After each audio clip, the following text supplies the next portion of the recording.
కాబోయేటువంటి యువరాజు. అటువంటి వాడికే ఈ రోగులు రోగిష్టులు ఇవన్నీ కూడా చూసి జీవితం మీద విరక్తి వచ్చి ఆ అరణ్యానికి దగ్గరలోనే ఉన్నటువంటి ఆ రాజ్యానికి దగ్గరలో ఉన్న అరణ్యంలో బోధి వృక్షం కింద తపస్సు చేశాడు, సిద్ధిని పొందాడు. సాధన చేసి సిద్ధిని పొందాడు. బుద్ధుడు గౌతమ బుద్ధుడుగా మారాడు. సిద్ధార్థుడు అసలు ఆయన పేరు, ఒక్కడే కొడుకు రాహుల్, ఆయన పరిపాలించాడు. ఆయన దగ్గరలో అరణ్యంలో ఒక వృక్షం కింద కూర్చొని ఉన్నప్పుడు ఆయన చుట్టూ రక్షణ వలయాన్ని ఏర్పరిచింది బుద్ధుని యొక్క భార్య, ఆ మహాతల్లి.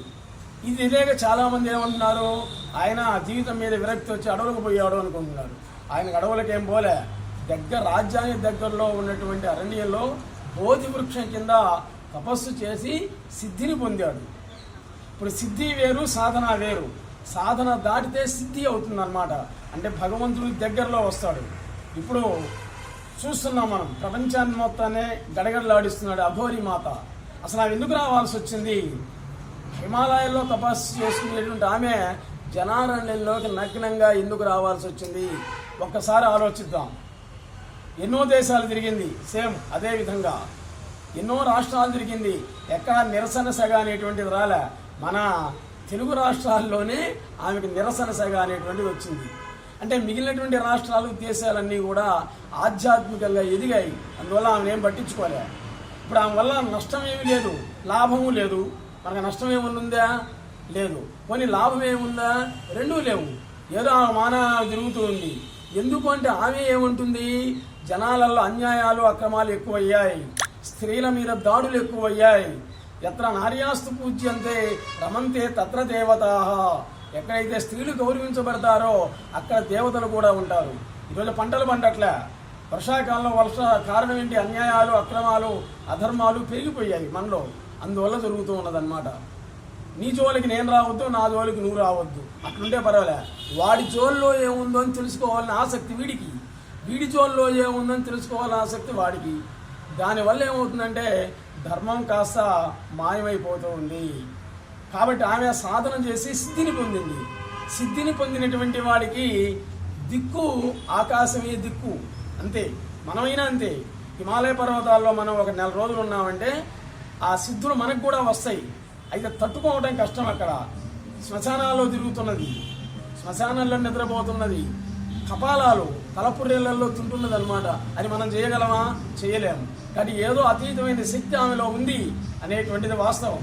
అందుకే ఎవరు ఏమి చేయలేకపోయారు కూడా. ఆమె కూడా శపిస్తా అంటుంది, కానీ ఎవరైనా శపించిందా? లేదు. శాపం అనేటువంటిది అఘోరీల యొక్క తత్వం కాదు, వాళ్ళది శివతత్వం. అసలు దిగంబరుడు అంటే బట్టలు లేనివాడని కాదు, ఆకాశమే దిక్కుగా గలవాడు, అది దిగంబరుడు. దిక్కే దిక్కుగా కలిగినటువంటి వాడు దిగంబరుడు. కాబట్టి ఆమె ఆ సాధన నుండి సిద్ధికి వచ్చిందనమాట. అందులో మన అందరం కూడా దైవ స్వరూపాలాగా కంటికి కనిపిస్తాం, కానీ మన కంటికి మాత్రం ఆమె దిగంబరంగానే కనిపిస్తుంది. ఆమెకి మళ్ళీ పూర్వజన్మలోకి పోతుంది. ఫర్ ఎగ్జాంపుల్ చూడండి, చిన్నపిల్లవాడు ఉన్నాడు, బట్టలు లేకుండా తిరుగుతూ ఉంటాడు. కానీ మనం ఏం చేస్తాం? డ్రాయర్ వాడు తగిలిస్తాం, వాడు ఏం చేస్తాడు? మళ్ళీ దాన్ని చించవతల పారేస్తాడు. సేమ్ పరిస్థితి అదే ఆమెది కూడా. కాబట్టి మళ్ళీ ఈ సిద్ధి పొందింది కాబట్టి సిద్ధి నుండి సాధనకు వస్తుంది, తప్పనిసరిగా వస్తుంది. చూడండి, కొంతకాలానికైనా వచ్చిన తర్వాత అప్పుడు ఆమె ఒక గోచి పెట్టుకుంటుంది. ఇప్పుడు రమణ మహర్షి ఉన్నారు, ఆయన అరుణాచలం గుహలలో గోచి పెట్టుకున్నాడు. ఎవరి కోసం గోచి అంటే ఆయన చెప్పాడు, ప్రజల కోసమే అని చెప్పాడు. ఇంకా ఆ స్థాయి దాటిందండి, ఇంకా ఆ గోచి కూడా ఉండదు అనమాట. కాబట్టి ఆ మానని ఆమె తిరగనిద్దాం, ఆమె వల్ల మనకు నష్టమేం లేదు. ఆడవాళ్ళ మీద అఘాయిత్యాలు ఆపాలి అంటుంది. ఎవరిని వాళ్ళు గౌరవించుకోండి అండి, ఎవరి దేవాలయాలు వాళ్ళు రక్షించుకోండి, ఎవరి మసీదులు వాళ్ళు రక్షించుకోండి, ఎవరి చర్చీలు వాళ్ళు రక్షించుకోండి, అంతేగాని వేరే వాళ్ళ జోలిపోవద్దు. గుళ్ళల్లో విగ్రహాలను నాశనం చేయడం, దేవాలయాలను నాశనం చేయడం, ఇటువంటి చెయ్యొద్దు అంటుంది. మంచిదే కదా ఆమె చెప్పేది. కాబట్టి ఆమెకి అయినా ఆ సిద్ధి నుండి సాధనకు వస్తుంది తప్పనిసరిగా, ఎప్పటికైనా వస్తుంది. ఆమె చూడండి, ఇప్పటికి 8 సంవత్సరాల నుండి తిరుగుతుంది, దేశ విదేశాలు రాష్ట్రాలు అన్నీ కూడా. ఎక్కడ లేనటువంటి సెగ మన ఆంధ్ర తెలంగాణ మన తెలుగు రాష్ట్రాల్లోనే వచ్చింది. అంటే ఆధ్యాత్మికంగా ఇంకా ఎదుగుదల అనేటువంటిది పూర్తిగా కాలేదన్నమాట. అందువల్ల ఆ మానాన్ని ఆమె పోనిద్దాం. ఆమెకి ఈ సాధన నుండి సిద్ధికి వచ్చింది ఇప్పుడు. అంటే చీకటి మొత్తం ఆమె దృష్టిలో మళ్ళీ ఈ స్థితి నుండి సాధనకు మన స్థాయికి వస్తుంది అనమాట. అప్పుడు ఆమె వస్త్రాలు ధరిస్తుంది. అంతవరకు ఆమె రూపం అంతే తిరుగుతూనే ఉంటుంది.